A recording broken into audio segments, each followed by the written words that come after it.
नमस्कार दर्शक बंधु घर वैद्यर एक नूतन अध्याय को आपण मान स्वागत। यही चैनल रे स्वास्थ्यगत समस्यार समस्त उपचार ओडिया रे पाई परिबे। तेबे चलंतु देखिबा किपरि 10 दिन मध्य आप निज स्किन को ग्लोइंग करि परिबे। केवल 10 दिन, हाँ केवल 10 दिन यही फेस पैक को लगांतु। यह आपण मुहर समस्त दाग को दूरे डेड स्किन को हटाई आपण चर्म को ग्लोइंग एवं उज्जवल करदेव। कौन जानते कि प्रायतः अभिनेता एवं अभिनेत्री निज मुहर एपरी किछि लगांती जहाद्वारा तांको मुहर दाग गुड़िक जना पड़ी न थाए। आम यह कहीपर जे से माने फेयरनेस अपेक्षा ग्लोइंग एवं क्लीन स्किन को अधिक प्रिफर करते। जो मैंने मो कथार एकमत से दयाकोरी कमेंट करी जणांतु।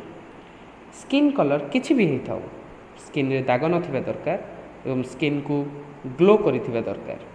कारण एपरी भी लोक अछंती जो मानकर स्किन तो फेयर थाए मात्र बहुत दाग थिबारो स्किन डल देखा जाए।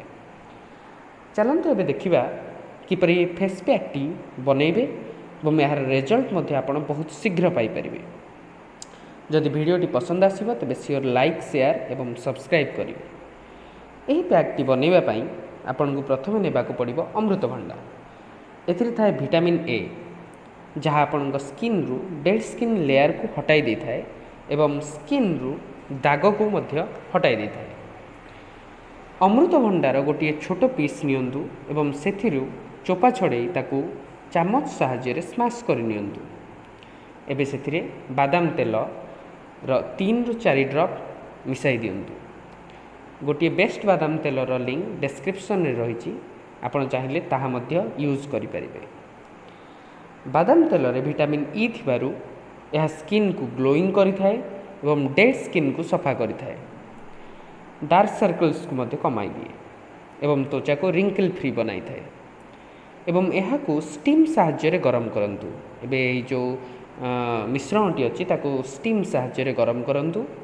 कम से कम 15 ରୁ 20 मिनिट गरम करला परे लो फ्लेम रे गरम करिवे। यह एबे मिश्रण को छाणी दियंतु एवं ठंडा करी छोट बोतल रे रखि दियंतु। यह प्राय 1 सप्ताह पर्यंत रही परिबो।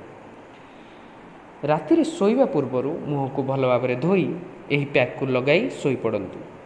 सबुदिन एपरी करिबा द्वारा आपण स्किन रे होतबा चेंजेस को जानि परिबे। आपण स्किन किपरि ग्लो करूची ताहा मध्य जानि परिबे। वीडियोटी भल लागिथिले लाइक करंतु एवं कमेंट और सब्सक्राइब मध्य करंतु। धन्यवाद।